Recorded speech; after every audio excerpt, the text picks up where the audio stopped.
2016 оны улсын хурлын сонгуульд Монгол Ардын намыг дэмжиж, Монгол Ардын намын мөрөн өтөр дэмжиж иргэдмэн өмнөхөө ялалт өгсөн. Гол нь бол нийгмийн хамгааллын чиглэлээр тусгасан зорилтыг дэмжиж сонгогчдод энэ удаад Монгол Ардын намд өмнөхөө санал өгсөн гэж бид бодож байгаа. Тэр бас иргэдийн сонголтыг хүндэтгэж Монгол Ардын нам, нөгөө талаас Монгол Ардын нам зүүнний чиглэлийн нийгмийн хамгааллын бодлогыг бас гол бодлогын тэргүүр чиглэл болго намынхаа хувьд хөдөлмөрийн Монголын яамыг ерөнхий чигүүргийн яам болгож ингэж бас ачааллуудыг нь өндөрлсөж байгаа. Ийм хариуцлагатай үед намтай хоёр залуу нь бас сайдаар томилж байгаа бас маш өндөр хариуцлага бас оноогдож байгаа гэдгийг бол бас хэлхийг хүсэж байна. За салбарт ажиллаж байсан хүний хувьд бас залуу хүний хувьд 2-3 зүйлийг бас зориуд анхааруулж хэлье гэж бодсон юм аа. Ер нь бол нийгмийн хамгаалал, хөдөлмөрийн хамгааллын бодлого гэд хамаарахгүй хүн гэж байхгүй. Хүн ихэн хөвлөд боож эхлэхээс нь бурхны оронд залрах хүртэл нийгмийн хамгааллын бодлогын үе шимийг хүртэж байдаг. Тийм учраас залуу хүний хувьд бол энэ бүхий л нийгмийн бүлгүүдийн эрх ашиг хамгаалж маш сайн ажиллах ёстой гэдгийг зориуд хэлмээр байна. За нэг хэсэг нь таны бол залуу хүн сайн аавын буянд хангулуун амьдрал өсчихсөн. За нэг хэсэг нь бол бас ажил олгогчдын төлөөлөл гэдэг бас ийм нэг өөнтгөх бас маяг бас байдлаар харж ажиллаж байж магадгүй. Тийм учраас би бол тийм бишээ. Энэ Монголын 3 сая хүний ардын эрх ашиг хамгаалж ажиллаж чадна гэдэг нь бас ажиллаараа бас харуулж бас лаарэ гэдгийг зориуд захиж хэлмээр байна. Нэг үлэгт бол ард түмний аж амьдрал бол амаргүй байна. Орлого бол маш их буурч байна.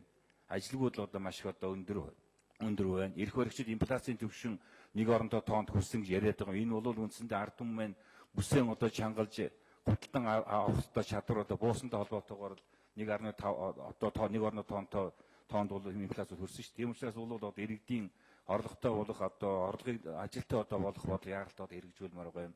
Бид удахгүй орон нутгийн сонгуульд орохоос өмнө их хурлын сонгуульд амлсан нийгмийн хамгаалал хөдөлмөрийн чиглэлээр хэд хэдэн хууль эрх зүйн орчин боловсронгуулах талаар бас яаралтай бас арга хэмжээ авч ажиллагаашгүй шаардлагатай байгаа гэдгийг хэлмээр байгаа юм.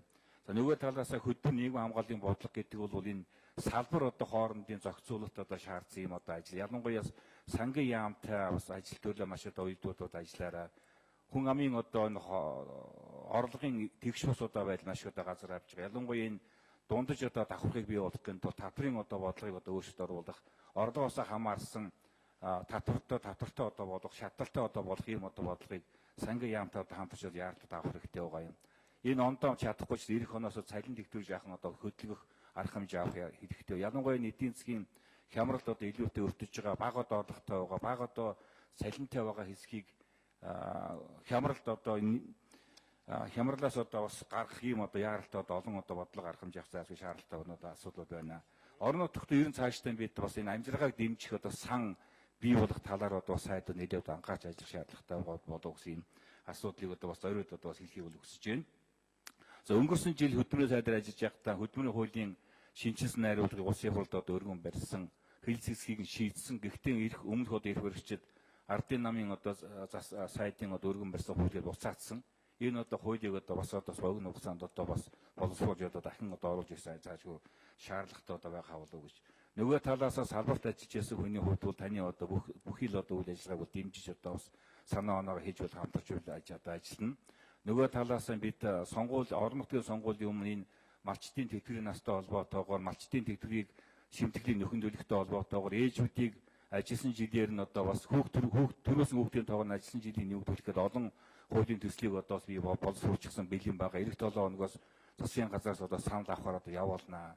Энэ хуулийн төслүүд маш яаралтай санал өгж дэмжиж хамтран ажиллахыг хүсэж байна. Ингээд залуу хүнийг дэмжиж бүхий талаар дэмжиж ажлын амжилт хүсье. Нийгмийн бодлогын байнгын хороод маш сайн хамтарч энэ олон хүний бас үгийг маш сайн сонсож бас ажиллаарай гэж бас захиж байна. Ингээд төрийн сайдын хариуцлагатай албыг төвшин ноён нуруутай авч яваарай гэж захиж байна. Баярлалаа.